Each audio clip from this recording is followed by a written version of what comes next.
This is the Velocity Modern Classics Bronco, a Ford Bronco resto mod. The chassis and bodywork are from an original 1972 Ford Bronco, while pretty much everything else has been updated with modern technology. For example, you get a 5-liter Coyote V8 making 460 horsepower and 420 pound-feet of torque. That's over double the original power output of this Bronco. It both sounds amazing and is incredibly mind-bogglingly fast.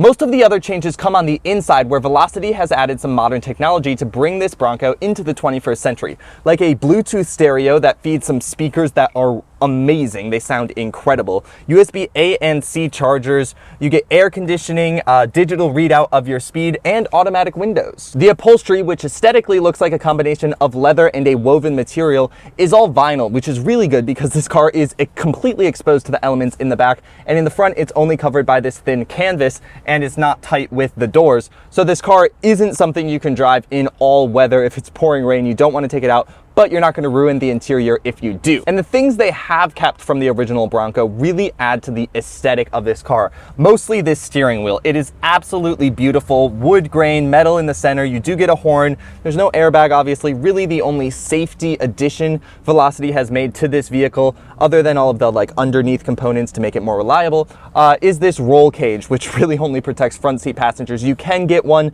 that goes all the way back and basically gives this car a roof, but this one only covers really the front 2 seats. And you get modern seat belts, although in the back it's only waist straps. Around the sides, Velocity has added some solid steel wheels that I think look incredible and really elevate the classic appearance of this Bronco. And when you open the doors, you get automatic running boards. All right, driving the Velocity Modern Classics Bronco. I apologize for all the noise, but this is not a fully enclosed cabin, so there's not much I can do about it. And this 5-liter Coyote V8 is pretty loud, and that's really the first thing you notice right when you turn this car on, is just the rumble of this engine. It is truly spectacular. You know, a lot of resto mods are going all electric these days. You can get Tesla powertrains or other all-electric powertrains in vintage Land Rovers and Jaguars, and including Broncos. And I think that's awesome. It's really cool.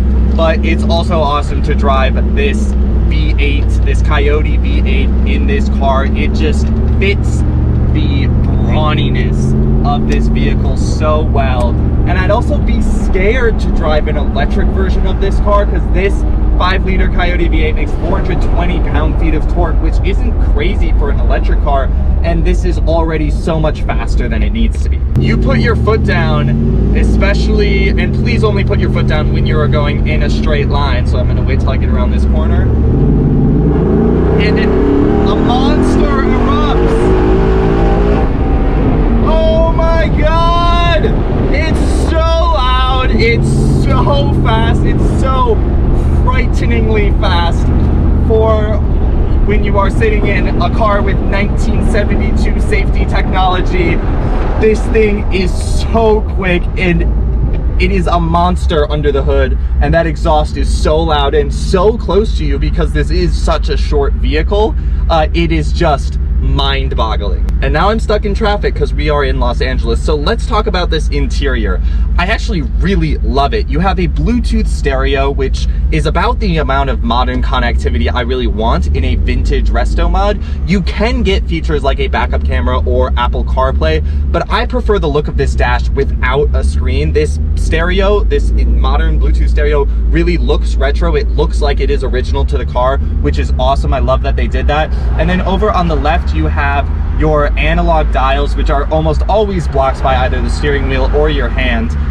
But they did add a little digital readout of your speed, which is nice, so that just at a glance you can kind of see how fast you're going, because you do really have to take time away from looking at the road to see how fast you're going, just because it is pretty obscured most of the time. I love this steering wheel. You are gripping grain while driving this Velocity Modern Classics Bronco. The metal in the interior, it's just amazing. I also love this column mounted shifter. Feels amazing. They did give this vehicle a modern transmission. It's a 10-speed automatic, which works perfectly fine with this 5-liter Coyote V8. I have no qualms with this shifter. But you also have steering wheel controls and things like that. You have LED headlights that are controlled with a switch on the dash. You have windshield washers, which you control with this switch.